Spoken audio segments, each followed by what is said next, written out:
Assalamualaikum warahmatullahi wabarakatuh. Kembali lagi kita di podcast Jendela Nusantara. Malam ini kita kedatangan dua tokoh yang luar biasa. Ini statusnya nanti bisa diperkenalkan masing-masing ya. Ini coba diperlihatkan ini sahabat ini. Siap. Ada dua tokoh luar biasa. Nah, satunya sahabat Atok dan satunya Sayati sayangku. Siap. Ini pertama kalinya Mas Sayati sama Kang Atok ini terlihat di layar kaca. Yang sebelumnya itu ada di bawah meja terus. Ya. Di balik layar gitu ya. Iya, di bawah meja. Di bawah meja ya. Iya. Nah, Siap. ini malam hari ini kita akan membahas sesuatu yang beda dari yang lain kayak ini. Sesuatu yang sangat sangat harus kita gali lebih dalam lagi terkait situasi nasional yang saat ini muncul di trending Twitter 2 hari yang lalu. Luar biasa. Iya, karena Mas Hayati ini kan yang selalu menganalisis data yang ada di Twitter terkait hashtag-hashtagnya, dan ada yang harus kita bahas pada malam hari ini. Walaupun dengan ngantuk-ngantuk. Iya. Ini malam minggu, jangan sebut hari ini. Kasihan jomblo. Iya. Ini statusnya Mas Atok ini statusnya sudah berkeluarga, punya anak juga. Siap. Cewek cantik. Kalau Mas Hayati tidak tahu ini, Mas Hayati statusnya apa? Status itu jomblo, Mas. Jomblo. Tapi kan jomblo itu ada tingkatannya sebenarnya, Mas. Tingkatan paling mulia itu tingkatan jomblo tingkat ma'rifat.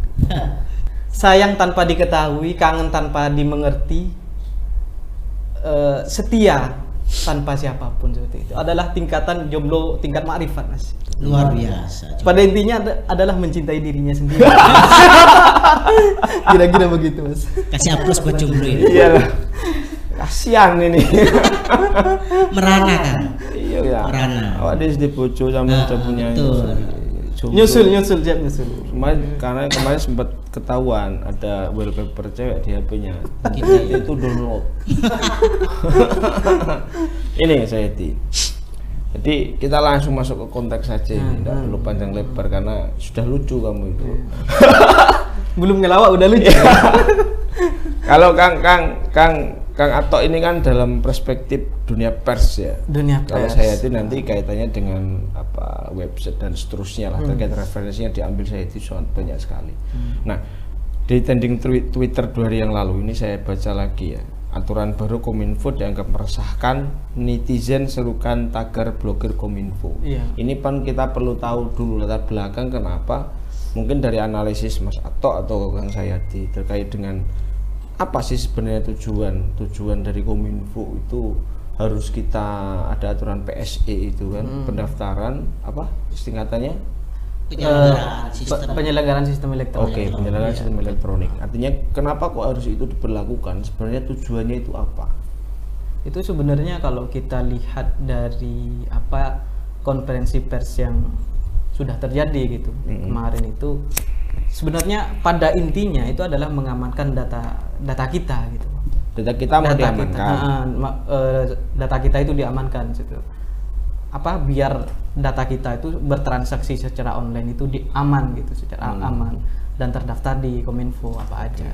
Tapi munculnya munculnya tagar kemarin blokir Kominfo itu hasil dari keresahan para para digital, orang-orang digital gitu. Netizen.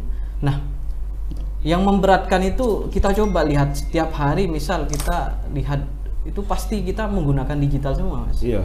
Chat, grup, terus Zoom, sekolah pakai Zoom dan semacamnya itu semua sudah pakai digital semua atau pakai aplikasi semua. Iya. Misal kalau di salah satu chatnya atau salah satu situs itu dimatikan, otomatis banyak yang nggak jalan gitu. Misal. Betul. Karena kita sudah ketergantungan juga. Ketergantungan juga. Elektronik. Memang kemarin itu ada pesan begini. Ya oke lah, nggak apa-apa kita blokir semua biar anak bangsa juga membuat gitu. Iya. Kalau kita melihat situasi di Cina dulu, itu Cina memblokir tapi sudah menyiapkan, sedangkan kita kan belum menyiapkan. Misal dulu Sebangsa adalah social network yang dibuat oleh pemerintah. Namun sampai saat ini perkembangannya kan nggak ada sama sekali gitu, sebangsa nggak berkembang. Nah, dari itu muncullah keresahan dari netizen, dan ada pasal 36 itu, waduh, itu sangat bahaya untuk data diri kita, data keamanan. Misal itu sangat berhubungan dengan privacy yang ada di Facebook. Oke, contohnya contohnya. Data keamanan data kita itu, misal data kita bocor, data identitas kita bocor, itu kan oke lah, Kominfo itu secara aturan mereka akan mengambil data yang berbasis terorisme dan semacamnya. Iya. Namun di situ ada beberapa konteks yang tidak bisa didefinisikan seperti itu, Mas. Jadi ada beberapa pasal karet di situ. Misal ya, saya cek dulu karena saya nggak hafal ini, Mas. Iya, jadi harus harus nggak orang Kominfo kan? Iya, betul. Nggak bikin undang-undang. Iya, saya cek dulu. Jangan lama-lama ngeceknya. Jangan-jangan ngecek ini nomor kontak cewek. Buka Nah, chat. ini adalah salah satu yang dianggap itu pasal karet gitu. Iya. Salah satunya itu jangkauannya meresahkan. Salah satu ada di pasal 9 ayat 346 itu. Iya. Di ayat 4B itu yang meresahkan masyarakat umum. Itu kan nggak ada ukurannya. Masyarakat umum yang meresahkan itu seperti apa gitu kan, nggak ada ukurannya gitu. Itu dianggap sama netizen itu dianggap sebagai pasal karet seperti itu. Kalau kita melihat lagi sejarah bahwa FBI versus masalah data pribadi, FBI versus Apple gitu. Ada salah satu terorisme yang mau mengambil, FBI itu mau mengambil salah satu data terorisme yang ada di Apple-nya. Namun FBI juga menempuh jalur hukum, namun kalah juga gitu masalah data pribadi itu. FBI kalah dengan Apple itu. Padahal kan pemerintah sama lokal. Karena itu dalam konteks privasi, privasi. Kan? Misal kita anggap gini, Mas. Kalau misal untuk kepentingan, misal berbicara kepentingan 2024 ya. Nah, itu kan bisa dianalisis. Misal data pemilih yang umur segini dari tahun segini, umur segini itu sudah bisa analisis. Ini pemilihnya dari mana aja, kesukaannya apa aja, terus biasanya di Shopee belanja apa aja, misal di Facebook update status apa aja, itu ketahuan semua kalau misal memang kita mengambil data. Kebetulan mungkin ya, nggak tahu juga, salah satu menterinya itu dari salah satu parpol seperti itu. Ya nggak berhubungan, tapi mungkin ya, mungkin bisa jadi analisisnya itu bisa jadi itu ada juga berhubungan dengan 2024 gitu.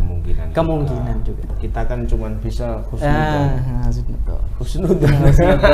Kalau dari insan pers nih, atau kira-kira dampaknya itu, kalau ini memang kan sudah berlaku ya, mungkin ada dampak secara langsung bagi Mas Atok yang selaku penggiat kaitannya dengan insan pers, mungkin dalam proses penggalian datanya dan seterusnya. Sebetulnya sangat mengancam kebebasan pers, karena beberapa pihak itu sudah beberapa kali menolak tentang pasal karet ini. Sebetulnya ini kan bisa ada pasal karet. Sangat mengancam kebebasan pers dan berpendapat. Apalagi kan di situ memuat tentang data-data kita nanti. Misal kita membuat konten tentang mengkritik pemerintah, wartawan kita misal. Saya kan CEO kan gitu ya, di media online gitu kan. Nah, misal wartawan kita memuat berita tentang mengkritik pemerintah, otomatis kan data kita kan, misal kita daftar nih, ya kan, otomatis diketahui wartawan kita. Nanti ujung-ujungnya dikriminalisasi tentang konten tersebut. Ini kan repot juga gitu. Mungkin dalam konteks secara personal ya, personal kita sebagai seorang wartawan katakan. Ada sejarah, ada kejadian aktivis HAM 2000 berapa gitu, 19 apa 18. Data pribadinya ya sama yang punya kepentingan itu disebar di sosmed dan semacamnya. Disebar KTP, alamat dan semacamnya itu salah satu aktivis HAM karena meresahkan gitu. Dianggap meresahkan. Tapi konteks meresahkan di 1B itu kan nggak jelas meresahkan yang seperti apa gitu, nggak ada tolak ukurnya, makanya dianggap pasal karet gitu. Memang di Perkominfo 5 tahun 2020 memang tidak diatur secara khusus klausulnya itu. Yang tentang standarnya mana ini dan sebagainya. Iya, itu mic-nya agak deket itu. Oh iya, siap. Kalau saya melihat report sementara dari Cambridge Analytica itu bahwa salah satu terbesar di dunia yang sering take down konten, salah satunya Indonesia itu. Apakah setelah ini nanti akan banyak lagi konten yang di take down, kan seperti itu, Mas? Tapi mungkin take down-nya konten itu mungkin terkait dengan apa yang spesifik? Ya, kontennya kan di situ yang meresahkan gitu. Yang meresahkan. Karena enggak begitu spesifik. Nah, ya, meresahkan dalam tolak ukurnya apa itu nggak ada gitu. Misal gini juga, Mas, kita ketika liputan investigasi Iya. yang mengkritik pemerintah atau pengusaha gitu. Nah, bisa jadi nanti media kita di take down kan gitu. Nanti ujung-ujungnya kan begitu nanti. Bahaya juga sebetulnya. Nah, mungkin ini kaitannya dengan PSE tadi. Mungkin ada platform khusus mungkin yang harus didaftarkan secara spesifikasinya. Spesifikasi platform elektronik, media elektronik yang wajib didaftarkan di Kominfo. Kalau saya contohkan tadi kan ada Facebook, ada MiChat, Instagram dan seterusnya. Itu kaitannya dengan media sosial, ya kan? Kalau kaitannya dengan media yang Mas Atok selaku CEO Berita Bangsa ini, apakah kaitannya dengan insan pers juga perlu didaftarkan di Kominfo? Nah, itu kemarin gini, Mas, ada beberapa cerita dari netizen itu bahwa mereka itu seakan-akan ketakutan, blog pribadi juga didaftarkan. Seakan-akan ketakutan gitu. Iya. Sedangkan kalau kita misal daftar di PSE gitu kan, daftar di PSE kan, data kita itu misal daftar di PSE, misal pemerintah butuh data terhadap perusahaan tersebut. Apakah ada jaminan data kita itu nggak akan disebar gitu? Kan nggak ada jaminan juga gitu. Ada security guideline-nya kan nggak ada juga. Pentingnya daftar di situ juga nggak dijelaskan seperti apa gitu. Memang kita berhusnuzon bahwa Kominfo itu baik itu untuk keamanan data kita gitu, untuk bertransaksi secara online gitu, baik di marketplace atau yang lain gitu. Iya juga, karena di media online itu pun juga semuanya berfacebookan ria kan, juga berinstagraman, di situ juga tersimpan media cyber kita juga ada Facebooknya juga kan gitu. Instagram, YouTube. Mungkin ini juga berdampak, makanya ini saya juga browsing ini kaitannya dengan pemberitaan tadi. Ada beberapa netizen yang menentang ini, ada muncul kekhawatiran bahwa tidak akan lagi menikmati hiburan atau manfaat dari platform-platform yang terancam diblokir Kominfo. Nah, ini kaitannya dengan konteks netizen. Saya juga netizen, saya mungkin juga netizen, karena kemarin juga ngupload di status WA. Hashtag blokir Kominfo. Berani-beraninya mau blokir Kominfo ini saya ini. Misal Mas gini Mas, kan saya basicnya saya programmer. Basicnya programmer. Anggaplah pekerjaan utama saya programmer gitu. Ada beberapa situs yang belum daftar di Kominfo, misal GitHub, GitLab, Bitbucket, PayPal, NPM dan semacamnya. Itu adalah programmer yang sering pakai tiap hari, pasti pakai itu. Nah, kalau misal umpamanya itu diblokir, repot juga kita. Mau kerja gimana gitu? Iya betul. Kayak Netflix, misal Netflix nggak daftar, hiburan hilang. Misal Netflix nggak daftar, hiburan hilang. Misal kalau di Google itu ada juga, saya cek data terbaru. Terbaru itu Wikipedia juga belum daftar. Sedangkan referensi ketika cari apa-apa sejarah dan semacamnya itu selalu page one di Google gitu. Selalu jadi referensi atas. Masa atau juga berdampak itu ya. Betul. Jadi seakan-akan kerja pers itu diawasi gitu loh oleh Kominfo. Sedangkan kita kan ada dewan pers gitu. Ada aturan sendiri gitu. Ada lembaga sendiri yang menaungi pers seluruh Indonesia. Namanya kan dewan pers. Itu. Sekarang itu kalau data terbaru itu Netflix juga sudah daftar. Yang sekarang itu Google Drive belum daftar, Gmail belum daftar. Terus Brandly juga belum daftar. Gmail belum daftar. Belum terdaftar. Bisa login. Enggak, gini Mas. Sebenarnya kan ada 3 tahap yang dilakukan oleh pemerintah. Pertama, kalau memang dia nggak daftar, ada teguran administratif. Yang kedua adalah sanksi atau denda administratif. Baru yang ketiga adalah proses blokir. Kalau mereka memang nggak daftar melalui 3 tahap tersebut, baru yang terakhir pasti diblokir sama pemerintah. Tapi apakah pemerintah juga mau gitu memblokir dengan keadaan Ya, terus apa kalau bermedia sosial saat ini gitu. ya kalau blokir kan harus ada media alternatif. Iya, Dan sampai media saat ini kan nggak ada. Ini juga ini. Eman-eman juga mas. Terus nanti misal contoh ya, emang Meta Group itu sudah daftar kayak Facebook dan semacamnya, Iya. Instagram, emang udah daftar. Kalau semisalnya mereka nggak daftar, terus ngambil mau pencitraan di mana mas? Selain Nggak di media bisa sosial. eksis kamu kan, nggak bisa update status tentang apa. Pemerintah, parpol, dan orang-orang politik, apalagi artis-artis gitu. Ya Mau eksis jomblonya di mana kamu gitu? bakal lebih lama sih. Nggak bisa akses di media sosial. Kasihan banget. Kasihan banget. Jadi lebih di atasnya ma'rifat itu Ya. apa ya? Zuhud.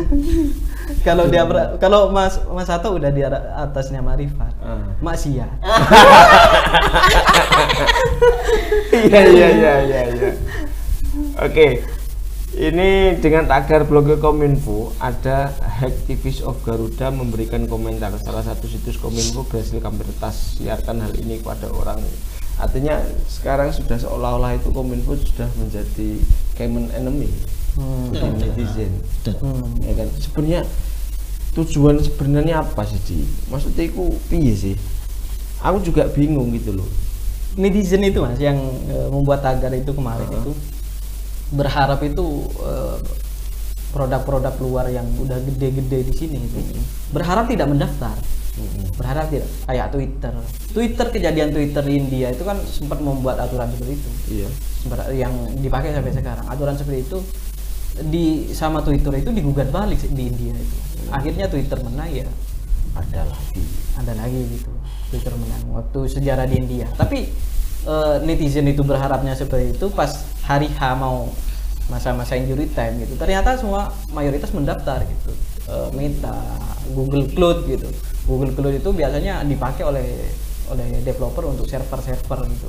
Akhirnya mereka mendaftar, yang kita lihat terbaru juga udah terdaftar, tinggal Gmail itu. Sebenarnya tujuan Kominfo itu sebenarnya bagus sebenarnya itu untuk mengamankan data transaksi dan untuk dibuatkan situs yang PSE itu adalah one single submission, artinya data perusahaan-perusahaan yang berbasis digital itu ada di situ semua.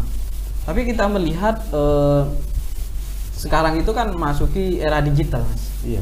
Era digital, terus misal disibukkan dengan pendaftaran seperti itu kan agak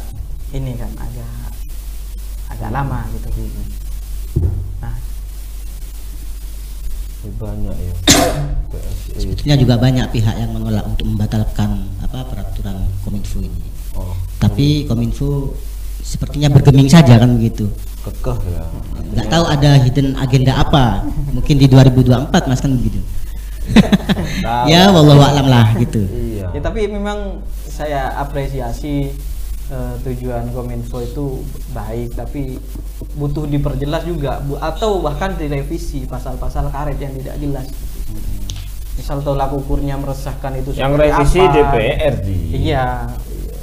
Itu kan sebenarnya tanpa melalui DPR itu mas. Bahaya ini.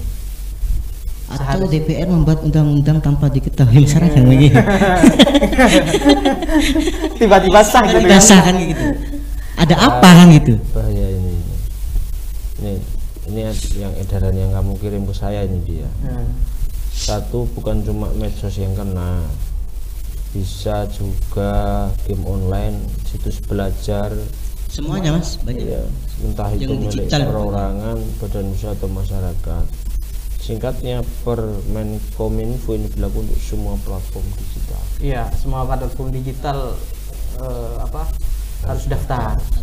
Sedangkan dulu ya, kalau saya ingat dulu itu saya ikut yang namanya 1000 startup digital tahun 2017 itu. Di situ pemerintah sudah unggul menyebarkan banyak gitu, atau seluruh Indonesia itu sudah ada yang namanya startup digital. Setiap kota-kota besar itu sudah ada startup digital untuk menggait kaum muda yang mempunyai ide dan gagasan tentang dunia digital gitu kan, yang harus diselesaikan di masyarakat. Namun dengan adanya aturan ini ya mungkin harus lebih berpikir lagi untuk keamanan, tentang keamanan data yang ada di user gitu. Jadi bisa itu kan. Yang paling bahaya kemarin itu yang bilang ketika micet dihapus. Nah, ini lagi Mas. Ada di pasal tersebut itu ketika konten itu dianggap meresahkan, maka harus di take down 1 kali 24 jam. Yes. Harus di take down 1 kali 24 jam. Itu kan kasihan Mas Ato gitu, nulis sudah investigasi, data-datanya sudah lengkap, tapi dianggap meresahkan itu. Kan harus di take down kan ya Mas? Betul. Padahal berita itu yang meresahkan itu yang malah banyak yang lihat dia. Betul. Yang meresahkan. Ada resahkan sebetulnya. Jadi kan untuk kebaikan Indonesia juga. Oke. Iya. Kalau kita melihat tahun kejadian misal bobolnya data Tokopedia yang investigatornya adalah Kominfo, yang akan dipublish gitu oleh Kominfo pada akhir 2021, itu kan sampai sekarang itu kan nggak ada kejelasan Mas, publish. Itu tentang keamanan data itu. Bagaimana kita percaya dengan aturan ini kalau investigasi itu juga belum selesai gitu. Iya. Tapi baiknya gimana dikira-kiranya? Kamu sebagai posisinya yang bekerja dalam bidang itu ya, ataupun juga dalam insan pers yang tentu sangat berkaitan dengan PSE ini, jika ini memang benar-benar diberlakukan. Tapi faktanya ini kan berlaku. Iya, faktanya kan berlaku. Namun kan efeknya masih belum kita rasakan ya kan. Tapi gini yang menarik Mas. Kemarin saya coba untuk daftar ya kan. Iya. Sampai 2 jam 3 jam itu masih belum bisa masuk. Jadi sulit. Yang Mas Ato daftarkan itu apa itu?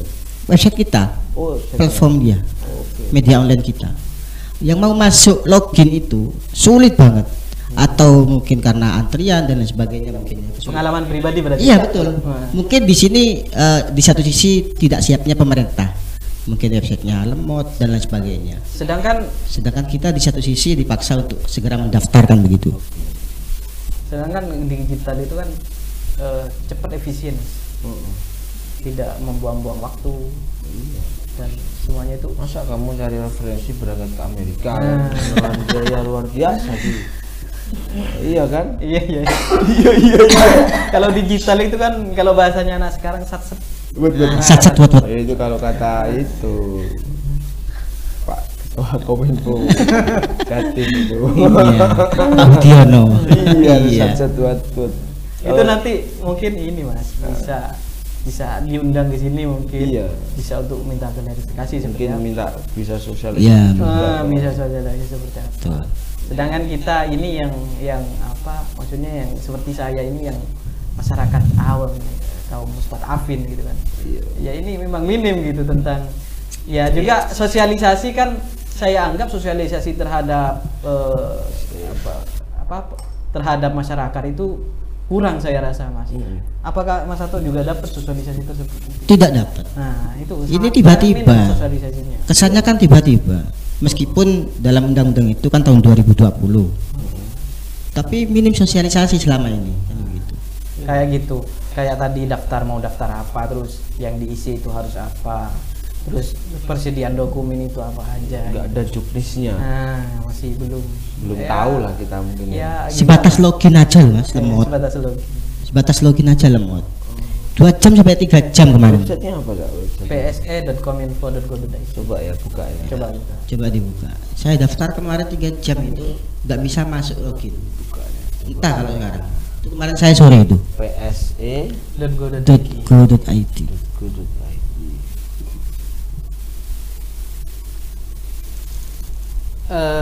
Saya coba bacakan yang ini Mas, yang nggak bisa dibuka di.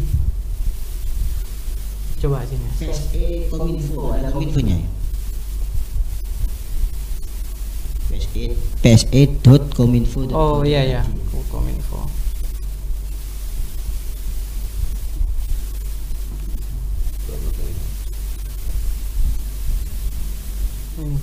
Tapi datanya nggak muncul ini. Perusahaan Anda termasuk penyelenggara sistem elektronik,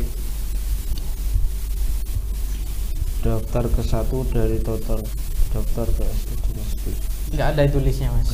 Nggak ada listnya. Dia itu ya mohon maaf ya, di situsnya PSE itu sering banyak error. ketika dapat get data itu nggak dapat gitu, artinya dia not found 404. Yang daftar siapa aja kita juga nggak tahu ini. Ada mas, ada listnya sebenarnya, tapi itu kebetulan mungkin lagi error. Jadi nggak ada listnya, nggak ada. Nggak nyewa jasa saya iya nggak ada ini. Berarti Mas Atok juga daftar kemarin ya? Saya coba daftar kemarin tapi masih belum bisa masuk. Kalau Mas Atok ini sebagai CEO nggak daftarkan apa Berita Bangsa gitu kan? Ya bisa saja Berita Bangsa diblokir. Tapi kami berharap Dewan Pers ikut turun untuk menyelesaikan atau bahkan mendesak kepada Kominfo untuk membatalkan peraturan mungkin ini. Bisa itu juga. Betul. Artinya dikecualikan kan? Mungkin bisa. Dikecualikan khusus untuk website atau platform penyedia kaitannya dengan jasa pers tadi. Atau diatur lagi lah, direvisi lagi. Atau direvisi. Kasihan saya di Pak Menteri, ini nggak bisa kerja ini nanti kalau betul-betul diblokir. Tapi kalau kaitannya dengan sampai saat ini kan kita masih belum terdampak ya, belum terdampak. Artinya kan secara mungkin dari aturan ini yang sudah berlaku ini kita masih belum terdampak secara langsung karena kan masih ada 3 tahapan yang wajib dijalani. Katanya pertama tadi mendapatkan sanksi administrasi. Sanksi administrasinya apa itu kita kan juga tidak tahu. Saya belum lihat Mas. Belum lihat. Yang kedua sanksi administrasi dan denda administrasi. Denda itu kan kaitannya pasti dengan nominal juga. Yang terakhir baru dengan blokir. Nah ini yang ketika blokir ini pasti akan kita terdampak. Nah ini jangka waktunya ini jangka waktunya. Iya, jangka waktunya. Kalau jangka waktu itu masih belum saya cek lagi jangka waktunya berapanya. Nah, dampaknya gini Mas, kalau kita melihat kalau misal Shopee nggak daftar, Shopee nggak daftar. Kasihan all shop emak-emak yang jualan gitu kan, yang punya utang di Shopee Paylater ya aman. yang punya utang di Shopee Paylater nggak usah bayar gitu kan. Ya karena sudah pemerintah yang blokir. Iya itu betul itu. Kayak apa namanya pinjol gitu kan. Iya betul. Semuanya terdampak nanti. Kasihan yang punya paylater gitu kan. Nggak kasihan sih, malah seneng ya Mas kira-kira. Ini sebenarnya ini kan keluh kesahnya kita yang yang secara keseharian itu menggunakan platform digital ya kan. Keluh kesah kita itu ketika nanti benar-benar diblokir ini kan bahaya juga. Mungkin ada platform khusus yang keseharian sudah aman lah kayak Facebook, Instagram itu sudah terdaftar.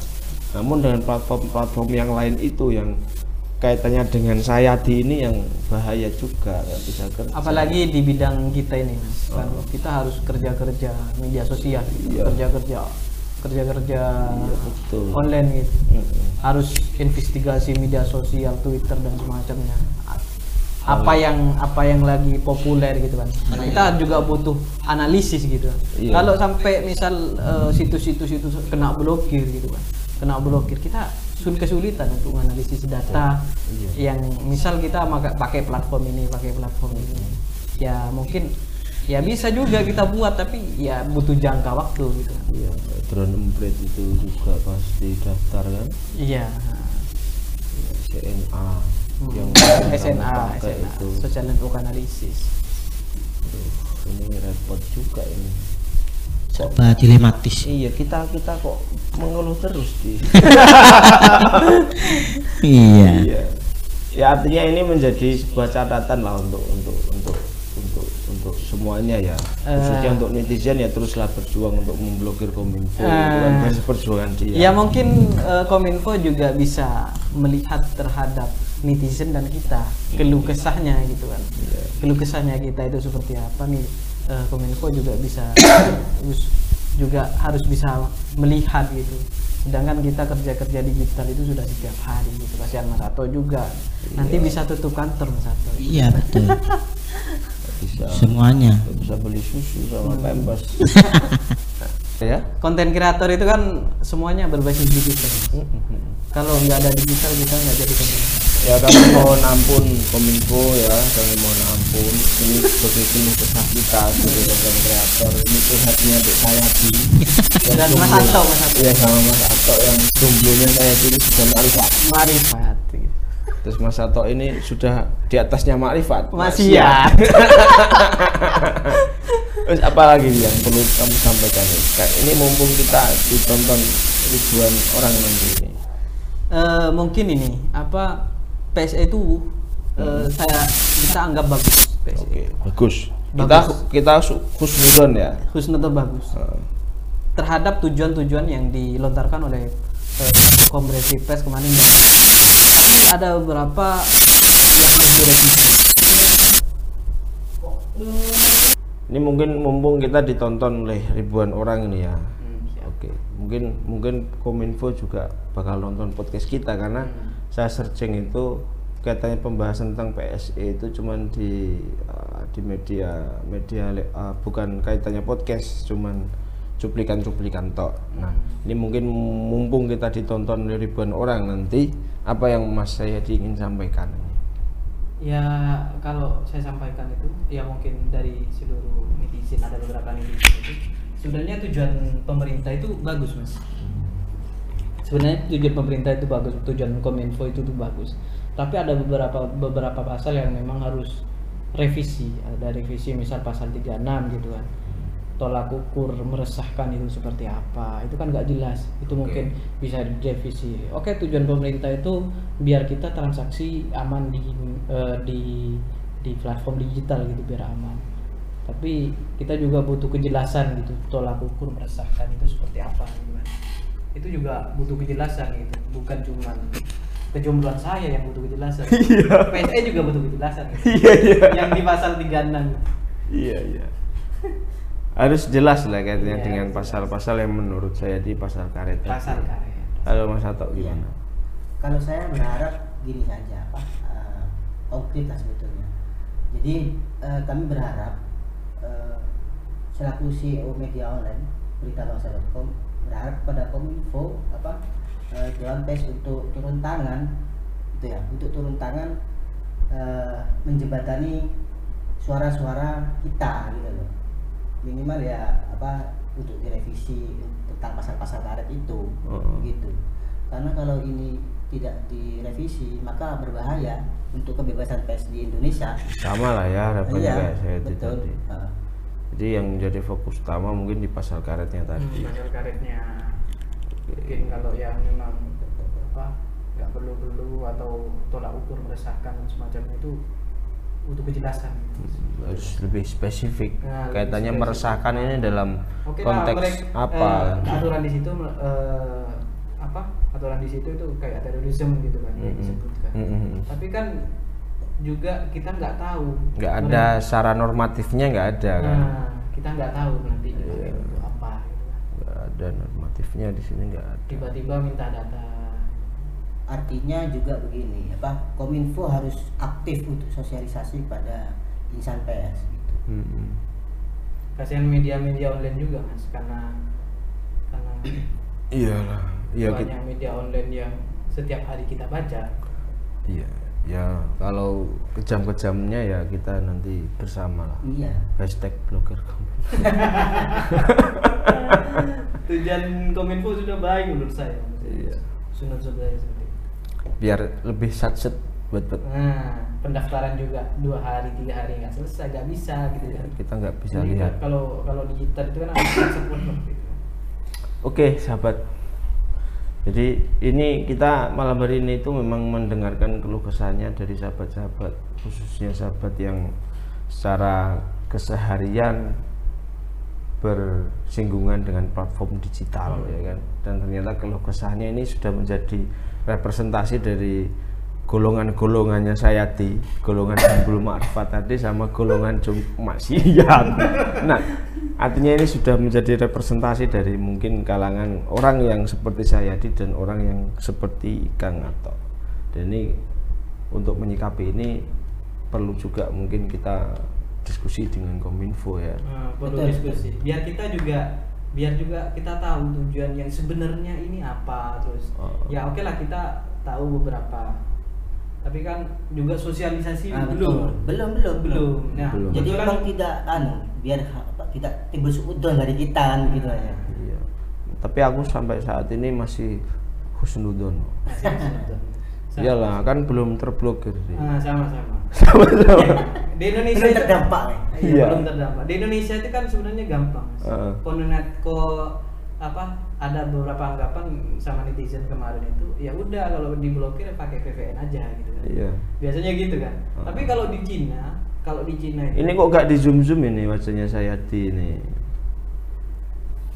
tapi kalau di Cina Mas, kalau di Cina, kalau sudah yang namanya diblokir, itu nggak bisa meskipun akses pakai VPN. Itu ya. Kalau di Indonesia kan masih, kalau dia namanya diblokir kan masih bisa. Saya sering itu.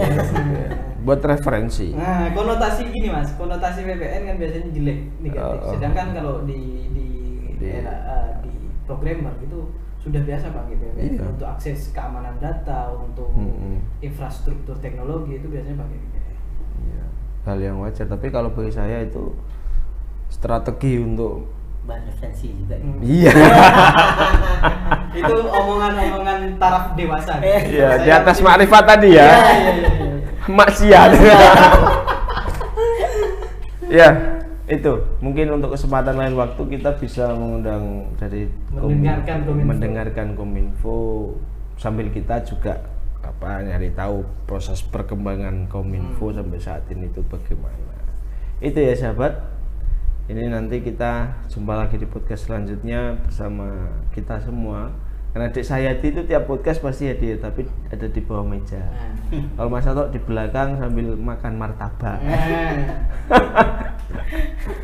Iya, itu cukup Sayati? Cukup Mas. Cukup ya. Kalau Cukup. kesah saya. Curhatnya cukup ya. Cukup. Mas Atok Cukup. Iyalah, biar segera daftar Mas Atok ini, kasihan kalau diblokir. Betul. Sama saya ini yang belum bisa daftar Mas. Iya. Daftar ke KUA. Iya. Iya. Kalau Mas Sato daftar ke KUA berarti nambah Mas. Itu apa namanya kalau ada makanan kan delivery food kan. Nah ini kalau delivery istri gimana? Diantar itu ya. Silakan dinikmati. Saya kurang paham sebenarnya. Oke sahabat, terima kasih atas perhatiannya, dan ini murni curhatan Sayati. Bukan saya, Mas Sato. Mas Atok juga. Dan beberapa netizen lah. Ya, netizen kita nggak punya kepentingan apa-apa dia. Kami Kita- mewakili media online juga. ya, mungkin representasi mungkin lah ya, salah satu dari CEO media online, salah satu namanya Berita Bangsa. Beриtabangsa.com, dan saya itu selaku programmer dan saya sebagai host. Yang top. Enggak lah. Ada hostnya itu ada Rofik, ada Isom, dan saya ini badalnya mereka berdua nih. Itu sahabat, terima kasih atas partisipasinya. Jangan lupa like, subscribe Ansor Jatim TV, support terus YouTube kita biar kita terus tetap berkreasi. Ya. Coba dada-dada sama pacarmu di